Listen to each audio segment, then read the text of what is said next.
अदावत मुझसे क्यों इतनी, मैं तो कुरान का दाई हूँ, रसूलुल्लाह का वारिस, सहाबा का सिपाही हूँ। मुझे है कुफ्र से नफरत, मैं तो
कुफार के लिए, यहूदियों के लिए, मुशरिकीन के लिए, मुनाफिकीन के लिए लानत का लफ्ज इस्तेमाल किया।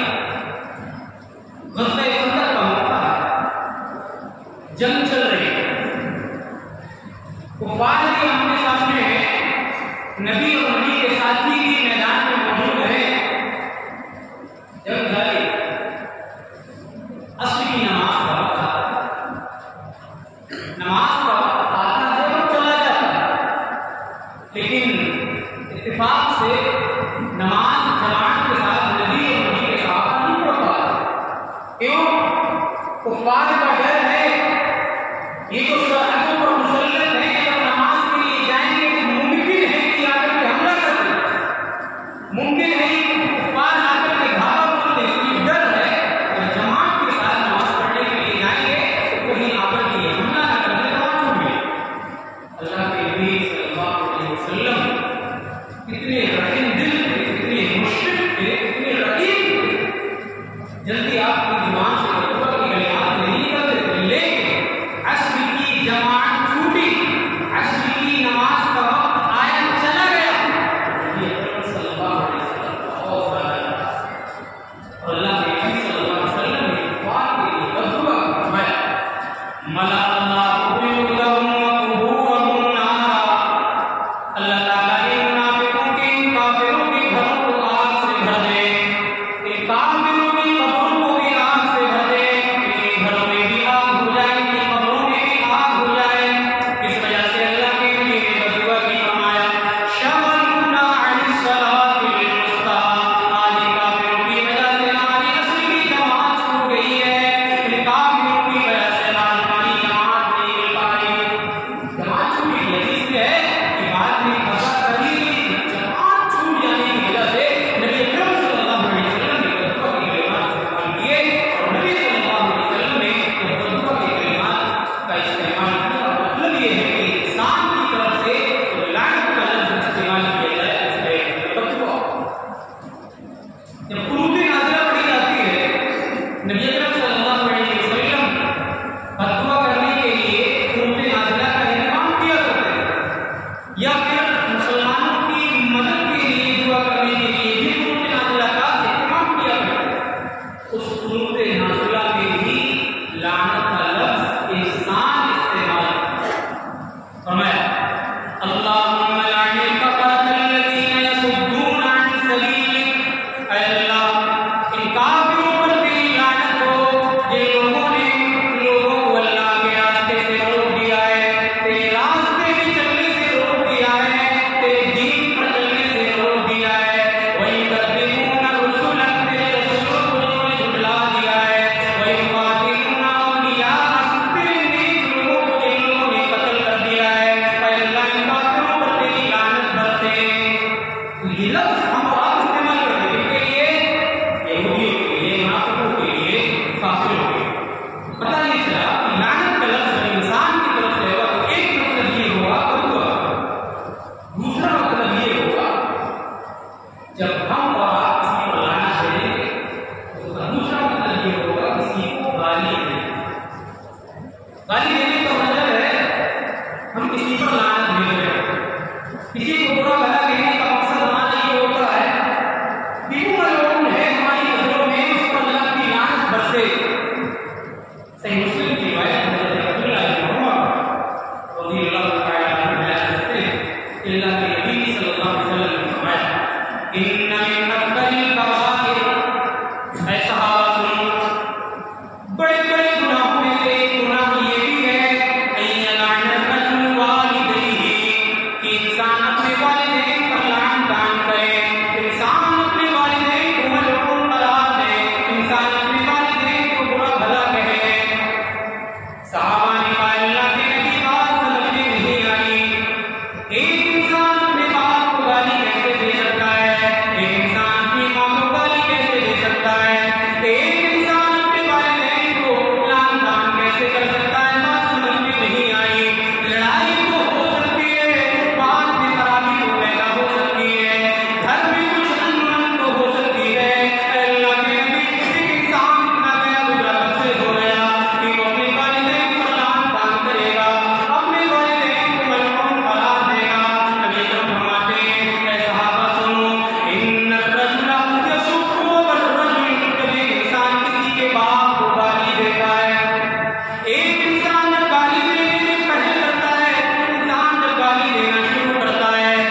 ये लानत का मुख्तसर सा मफहूम है। आइए आपको ऐसी चीजों की तरफ लेकर के चलता हूं जो हम करते चले जा रहे हैं, हमारे ऊपर लानत बरसती चली जा रही है। पहली चीज बहुत मुख्तसर से अंदाज में आपको समझाने की कोशिश, दुनिया के अंदर शरीयत के जितने भी मुनकिर मजहब इस्लाम का इनकार करने वाले हैं, दीन का इनकार करने वाले हैं, सब मलऊन। जितने भी दुनिया के अंदर काफिर हैं वो सब मलऊन। अल्लाह ने कुरान में फरमाया, इन्नल लज़ीना कफरू व मातू व हुम कुफ्फार, जिन लोगों ने दुनिया के अंदर कुफ्र इख्तियार किया, शरीयत का इनकार किया, दीन का इनकार किया, पूरी जिंदगी गुजार करके दुनिया से चले गए, लेकिन उन्हें ईमान की नेमत नसीब न हुई, वो हिदायत उनको नहीं मिल पाई। फरमाया वमातू व हुम कुफ्फार, कुफ्र की हालत में वो मर भी गए, कुफ्र की हालत में वो जिंदा किए गए थे, कुफ्र की हालत में पैदा किए गए थे, पूरी जिंदगी उन्हें इस्लाम की नेमत न मिल पाई, कुफ्र की हालत में ही मर के चले गए। फरमाया वो इतने बदनसीब हैं, इतने बदनसीब हैं, औलाइका अलैहिम लानतुल्लाहि वल मलाइकति वन नास अजमईन, ऐसे काफिरों के लिए, ऐसे शरीयत का इनकार करने वालों के लिए अल्लाह की भी लानत है, फरिश्तों की भी लानत है, सारे के सारे लोगों की, ऐसे लोगों के ऊपर लानत है। आप देखें शरीयत का इनकार करने वाले कितने हैं। आप जाकर के देखेंगे अल्लाह को छोड़ करके दरख्तों को पूजने वाले भी आपको मिल जाएंगे, पत्थरों के सामने क्रिया बजारी करने वाले भी आपको मिल जाएंगे, मूर्तियों के सामने अपनी मुरादें रखने वाले भी मिल जाएंगे, मूर्तियों के सामने अपनी फरियाद सुनाने वाले भी मिल जाएंगे। अल्लाह ताला फरमाता है अगर इस हालत में वो पैदा किए गए, इस हालत में वो मर गए, तो समझो सारे के सारे लोगों की लानत उनके ऊपर बरसती रहेगी। कुफ्र बहुत खतरनाक बीमारी है, लिहाजा जो लोग कुफ्र इख्तियार करते हैं, जिन चीजों पर ईमान लाना जरूरी है, उनमें से किसी एक चीज का भी इनकार करते हैं तो वो काफिर हैं, और काफिरों पर अल्लाह ताला ताहयात और बनने के बाद भी लानत कर सकता है। दूसरी चीज, इंसान मुसलमान अल्लाह का इकरार कर लिया है, कलमा पढ़ लिया है, मुसलमानों की बस्ती में रहता है, नाम भी मुसलमान, सब कुछ उठना बैठना खाना पीना सोना जागना सब मुसलमानों के जैसा है, लेकिन उसकी मुरादें अल्लाह के अलावा कहीं और भी पूरी होती है, वो अल्लाह के दर को छोड़ करके कहीं और भी जाता है, यानी शिर्क करता है। शिर्क जब इंसान करेगा समझ लीजिए दुनिया में भी और आखिरत में भी लानत बरस सकती है। नबी अकरम जनाब मोहम्मद रसूलुल्लाह सल्लल्लाहु अलैहि वसल्लम का आखिरी वक्त आया, आप रसूल मौत में मुब्तला थे, आपकी तबीयत ज्यादा बिगड़ गई, तो हज़रत आयशा रज़ियल्लाहु तआला अन्हा बयान करती है कि नबी अकरम सल्लल्लाहु अलैहि वसल्लम ऐसी कंडीशन में, ऐसी हालत में भी यहूद और नसारा पर लानत भेज, किस लिए? वो आगे लाअनल्लाहु यहूद वन नसारा इत्तखज़ू कुबूर अंबियाइहिम मसाजिदा। अल्लाह के नबी की तबीयत बहुत ज्यादा बिगड़ गई कि बहुत ज्यादा तबीयत नाजुक थी, आप मरदुल मौत में मुब्तला हैं, आप दुनिया को छोड़ने वाले हैं, दुनिया से रुखसत होने वाले हैं। ऐसी कंडीशन में आपकी जुबान जब हरकत कर रही है तो क्या कलिमात अदा हो रहे हैं। फरमाया लाअनल्लाहु यहूद वन नसारा, अल्लाह यहूदियों पर लानत भेज दे, नसरानियों पर अल्लाह लानत भेज दे।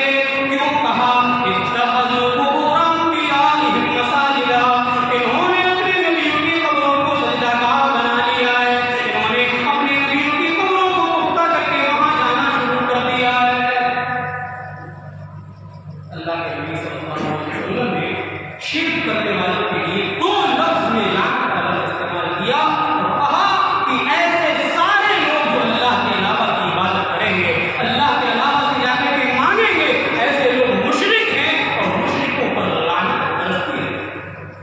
तीसरी चीज, हम में से जो अल्लाह को तकलीफ देगा और रसूलुल्लाह को तकलीफ देगा, उसके ऊपर भी लानत से भी क्या? बहुत सारे लोग सोचते हो कि अल्लाह तकलीफ कौन दे सकता है, रसूल तो है ही नहीं, उनको तकलीफ कौन दे सकता है, रसूल तो दुनिया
अल्लाह अकेला है, तन्हा, न कोई बीवी है, न कोई बच्चा, लम यलिद वलम यूलद, न कोई लड़का है, न कोई बीवी, अल्लाह अकेला।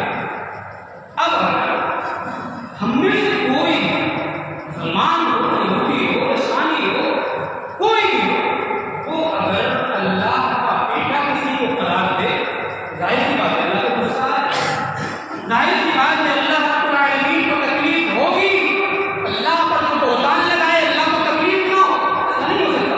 लेकिन दुनिया का माहौल है, हम अच्छे खासे, हमारे अंदर कोई ऐप नहीं, सामने वाला देख ले कोई ऐसी चीज जो हमारे अंदर नहीं है और लोगों में प्रचार करके बोतान लगा दे, हम आग बबूला हो जाते हैं, हम परेशान हो जाते हैं, हम गुस्सा होने लगते हैं और अल्लाह पर कोई बोतान लगाए, अल्लाह नाराज ना हो, अल्लाह को तकलीफ ना हो, ऐसा नहीं हो सकता। यहूदी आए दुनिया के अंदर, यहूदी को भी कहा कि उज़ैर अल्लाह के बेटे, ईसाई दुनिया के अंदर आए, उन्होंने कहा कि ईसा अलैहिस्सलातु वस्सलाम अल्लाह के बेटे हैं, जबकि अल्लाह ऐलान कर रहा है लम यलिद वलम यूलद, अल्लाह ने किसी को जन्म नहीं दिया, अल्लाह का कोई भी बेटा नहीं है, अल्लाह की कोई भी बीवी नहीं है। अब जरा गौर, यहूदी उज़ैर अलैहिस्सलातु वस्सलाम को अल्लाह का बेटा कहें, ईसाई ईसा अलैहिस्सलातु वस्सलाम को अल्लाह का बेटा कहें, ये बोतान नहीं तो और क्या? बोतान अल्लाह पर लगाई, अल्लाह को तकलीफ होगी। अल्लाह ने फरमाया लक़द जीतुम शैअन इद्दा तकादु समावातु यतफत्तरन मिन्हु व तनशक्कुल अर्दु व तखिर्रुल जिबालु हद्दा। ऐ लोगों सुनो, ऐ मेरे बंदो सुनो, मेरी कोई औलाद नहीं है, अगर कोई मुझ मेरी औलाद किसी को करार देगा तो सुन लो, तुम बहुत बड़ा बोतान मेरे ऊपर लगा रहे हो, इतना बड़ा बोतान लगा रहे हो, मुझे इस बोतान से इतनी तकलीफ होती है, इतनी तकलीफ होती है, इस सिचुएशन इस कदर बढ़ जाती है, अल्लाह ताला फरमा रहा है कि इतनी गुस्सा में मैं आ जाता हूँ, मेरी हालत तो ये होती है कि आसमान को फाड़ दूं, जमीन को फाड़ दूं, इतना ज्यादा अल्लाह गुस्सा होता है, अल्लाह पर बोतान लगाया जाता है। अल्लाह ने कहा तकादु समावातु यतफत्तरन मिन्हु, करीब है कि आसमान फट पड़े, जमीन धंस जाए। पता चला कि अगर कोई अल्लाह का बेटा किसी को करार देगा तो अल्लाह को तकलीफ होगी, अल्लाह को जब तकलीफ होगी तो समझिए ऐसे लोग लड़ो। दूसरी शक्ल क्या है अल्लाह को तकलीफ देने?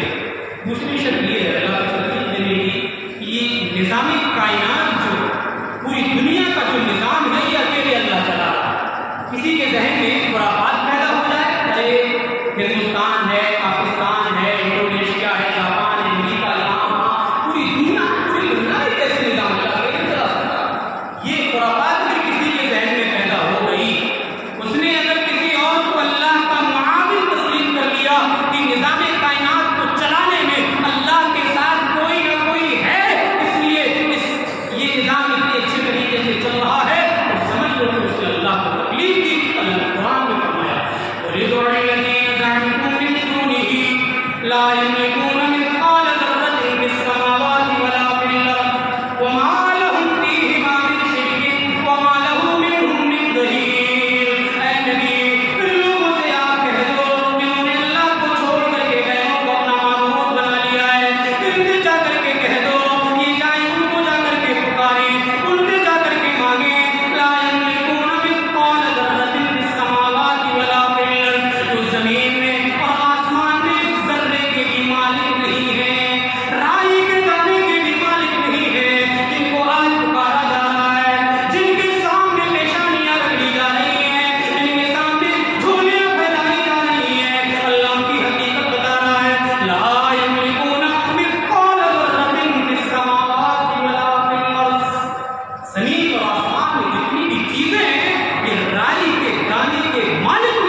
रसूलुल्लाह को तकलीफ देने का क्या मतलब है वो भी समझ करके जाइए।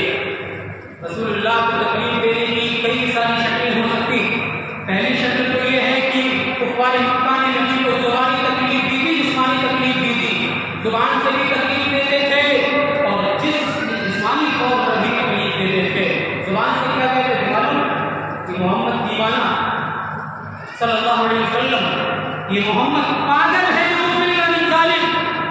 ये कौन कहा करते थे? कुफ्फार मक्का कहा करते थे, जुबान को तकलीफ देते थे। आप अच्छे खासे, आपका ज़हनी संतुलन बहुत ठीक ठाक, आप समाज में बहुत गैरतमंद हैं, आपसे कोई आनंद आनंद में आकर के कह दे ये पागल है, ये दीवाना है, ये मजनू है, आपको क्या बीते? आपके जहन में क्या पैदा होगा? आपका खून गर्म हो जाएगा, आप गुस्सा हो जाएंगे, आप बगोला हो जाएंगे, और अगर हालात ने आपका साथ दिया तो कहां से भी आप करोगे? पागल कह रहा, अच्छे खासे आदमी को दीवाना कह रहा। लेकिन कुरान जाइए उस नबी के ऊपर, कुफ्फार मक्का नबी को मजनू कहा करते थे, साहिर कहा करते थे, दीवाना कहा करते थे। फिर भी नबी अकरम जनाब मोहम्मद रसूलुल्लाह सल्लल्लाहु अलैहि वसल्लम उस तकलीफ को बर्दाश्त कर लेते थे। किसके लिए? शरीर के लिए, दीन के लिए, हमारे जिस्मानी तौर पर भी तकलीफ देते थे कुफ्फार मक्का। ताइफ का वाक़या उठा करके आप देखो, ताइफ वालों ने नबी को कितना सताया, कितना मारा, लहू लुहान कर दिया, इतना पीटा कि खून आपके जिस्म अतहर से टपक करके आपके पाए अक़दस में जाकर के जम जा रहा था। जिस्मानी तौर पर तकलीफ दी या नहीं?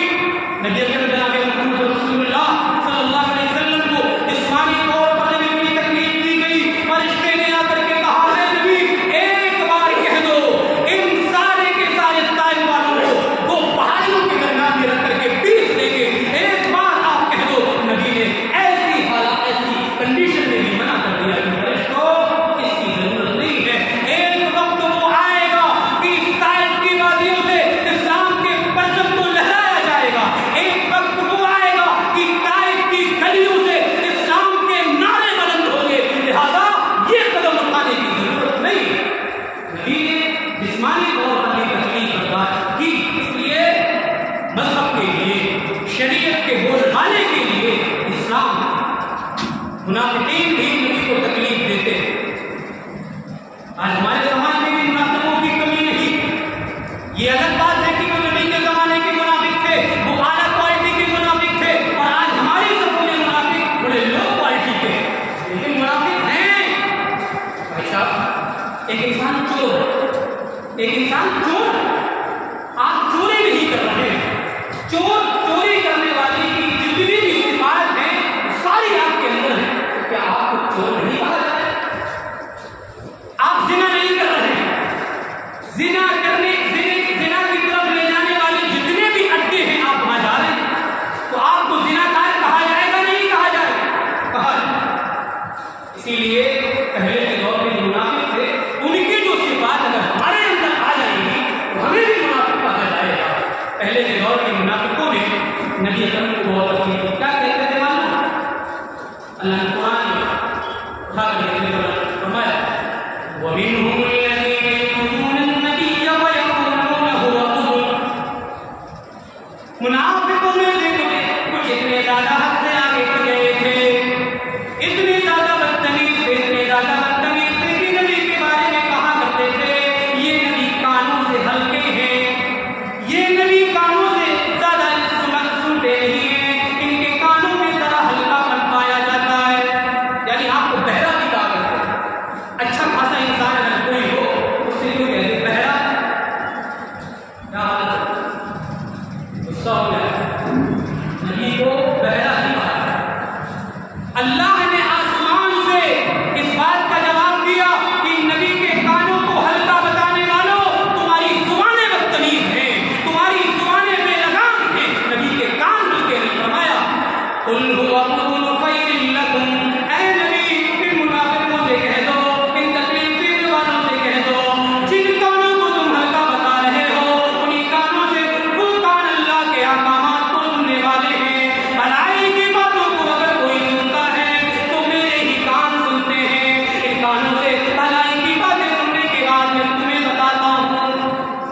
सल्लल्लाहु अलैहि वसल्लम का जवाब अल्लाह ने आसमान से कुरान करीम की आयत दी। तो मुनाफिक भी हकीकत को तकलीफ देते थे, कुफार भी आपको तकलीफ देते थे, तो तकलीफ देते तो मालूम। आज के दौर का पक्का सच्चा मुसलमान भी इसको तकलीफ देता है। आप कहेंगे बड़ी अजीब बात, ऐसा तो नहीं। हमारे समाज में कोई है, कोई काफिर अगर नबी के खिलाफ जरा कुछ बोल दे, हम सब रोक पाए जाते हैं, हम सब भीड़ लगा लेते हैं और उसके खिलाफ कार्रवाई कराने में कोई भी कसर नहीं छोड़ते। क्यों? हम नबी से मोहब्बत करते हैं, इसलिए नबी की शान में नाज़िबा अल्फाज क्यों इस्तेमाल किए हमसे बर्दाश्त नहीं होता। क्यों? हम नबी से सच्ची मोहब्बत करते हैं, हम नबी को मानते हैं, नबी की मानते हैं, इसलिए हम गैरों से नबी के बारे में कोई भी लफ्ज बदतमीजी वाले कलिमात सुनने को तैयार नहीं होते। क्यों? हमारी गैरत है, हम नबी से मोहब्बत करते हैं। लेकिन हमारी मदद क्या है? हम रातों दिन जिससे मोहब्बत करते हैं उसी की वसीयतों को पैरों से रौंद रहे हैं, उसी की वसीयतों को ठुकरा रहे हैं। तो ये नबी को तकलीफ देना नहीं हुआ तो क्या? जिस नबी ने आखिरी वक्त में भी जिस चीज की वसीयत की हो, इस उम्मत के लोग उसी को भूल गए हो, तो उस नबी को तकलीफ होगी या नहीं? हजरत आयशा रज़ियल्लाहु तआला अन्हा कहती हैं, नबी अकरम ने आखिरी वक्त में बहुत सारी वसीयतें फरमाई, बहुत सारी नसीहतें अपनी उम्मत के लिए करके गए, जिसमें से एक वसीयत ये भी फरमा करके गए, अस्सलात अस्सलात व मा मलकत अयमानुकुम। ऐ मेरी उम्मत के लोगों, नमाज का ख्याल रखना। ऐ मेरी उम्मत के लोगों, नमाज की पाबंदी करना, नमाज को तुम ज़ाया न कर देना, नमाज को तर्क मत कर देना। व मा मलकत अयमानुकुम, अपने गुलामों पर भी रहमदिली के साथ पेश आना, अपने गुलामों का ख्याल रखना। नबी आखिरी वक्त में वसीयत नमाज की कर रहे हैं। पक्का सच्चा मुसलमान अगर नमाज नहीं पढ़ता, नमाज को तर्क कर देता है, तो ये नबी की वसीयत को ठुकराना नहीं हुआ तो और क्या हुआ? नबी की नसीहत को ठोकर मारना नहीं हुआ तो और क्या हुआ? जाहिर सी बात है, नबी वसीयत करके गए हैं इस चीज की, बहुत अहम है। लेकिन आज पक्के सच्चे मुसलमानों ने उसी वसीयत को ठुकराया है। और जाहिर सी बात है, इस वसीयत को नहीं माना जाता, इस नसीहत को नहीं माना जाता, इस हुक्म को नहीं माना जाता है, तो सामने वाले को ऑटोमेटिक तकलीफ होती है और नबी को भी इस चीज से तकलीफ होगी। क़यामत के दिन जब हम और आप जमा होंगे, सारे के सारे लोगों के बारे में नबी कहेंगे, आओ आओ हौज़े कौसर से सैराब हो जाओ, हौज़े कौसर पर आओ, सैराब हो जाओ, पानी पी लो।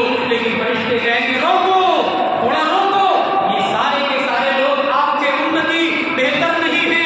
आपके चले जाने के बाद, आपकी वफात के बाद इन्होंने दीन को बदल दिया था, मजहब को बदल दिया था, शरीयत को बदल दिया था, आपकी सुन्नतों को रोक दिया था। लिहाजा इनको जरा रोक लो और इनको हौज़े कौसर से सैराब होने मत दो। लिहाजा वो वक्त भी आएगा, नबी अकरम जनाब मोहम्मद रसूलुल्लाह सल्लल्लाहु अलैहि वसल्लम को रोक दिया जाएगा, हौज़े कौसर से सैराब करने से हमें मजबूर। तो ये नबी को तकलीफ देने की सूरतें, अल्लाह को तकलीफ अगर कोई देगा, नबी को अगर कोई तकलीफ देगा, वो मलऊन है। इससे हमें और आपको बचना चाहिए। चौथी चीज, हक को छुपाना। हक जानते, हक्कानियत पता, फिर भी छुपाना, ऐसे लोग मलऊन। अल्लाह ने कुरान में फरमाया, इन्नल लज़ीना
अल मुनाफिकून वल मुनाफिकातु बाअदुहुम मिन बाअद यअमुरूना बिल मुनकरि व यनहूना अनिल मारूफ। ये मुनाफिक एक दूसरे के दोस्त होते हैं। मुनाफिकों की आदत ये होती है कि ये भलाई से रोकते हैं, बुराई की तरफ माइल करते हैं। हमारी कंडीशन है, कोई बुरा कर रहा है करने तो हमारे बाप का क्या जा रहा है, कोई बेहयाई कर रहा है करने तो हमारे बाप का क्या जा रहा है, हमारी सेहत पर क्या असर है। अगर ये चीज पैदा हो जाएगी तो अल्लाह का अज़ाब आ जाएगा। लिहाजा पता चला कि हमें बुराई से लोगों को रोकते रहना चाहिए। हमारे घर में बुराई हो रही है, हमारे बच्चे बुरा करें, हमारे भाई बुरा करें, हमारे बाप बुरा करें, हमारी बहन बेटियां बुरा करें, उनको रोकना बुराई से हमारी जिम्मेदारी है। नबी फरमाते हैं ऐसे लोग तय्यूस हैं जो बुराई को देखें और बुराई से रोके। नहीं फरमाया तय्यूस कौन होता है, अल्लज़ी युक़िरु फ़ी अहलिही अल-ख़ुबुस। इसके घर में बुराई हो रही हो, खामोश बैठा हो, देख रहा हो, कह रहा हो, अरे बच्चे मानते ही नहीं, बच्चे क्यों नहीं मानते, आपसे ज्यादा बच्चे आगे बढ़ गए, आपके कंट्रोल से बाहर बच्चे क्यों हो गए, ये आप इसके जिम्मेदार हैं। नबी फरमाते हैं कि अगर इस तरीके की कंडीशन पैदा हो जाएगी तो ऐसे लोग मलऊन हैं। बनी इसराइल के काफिरों के बारे में अल्लाह ने कुरान में कहा था, बनी इसराइल के काफिरों की एक आदत ये थी कि वो लोगों को बुराई से नहीं रोकते थे। अल्लाह ने उन पर लानत भेज दी। फरमाया लुइनल्लज़ीन कफ़रू मिन बनी इसराईल अला लिसानि दाऊद व ईसा इब्न मरियम ज़ालिका बिमा असौ व कानू यअतदून कानू ला यतनहूना अन मुनकरिन फ़अलूह। बनी इसराइल के काफिरों पर ईसा अलैहिस्सलाम के जरिया और दाऊद अलैहिस्सलाम की जुबानी लानत भेजी गई है। क्यों भेजी गई? इसलिए कि बुराई बहुत करते थे। कानू ला यतनहूना अन मुनकर, और ये लोग लोगों को बुराई से नहीं रोकते थे, इसलिए पर लानत भेजी। अब आप समझ लें, सोच लें, अंदाजा लगा लें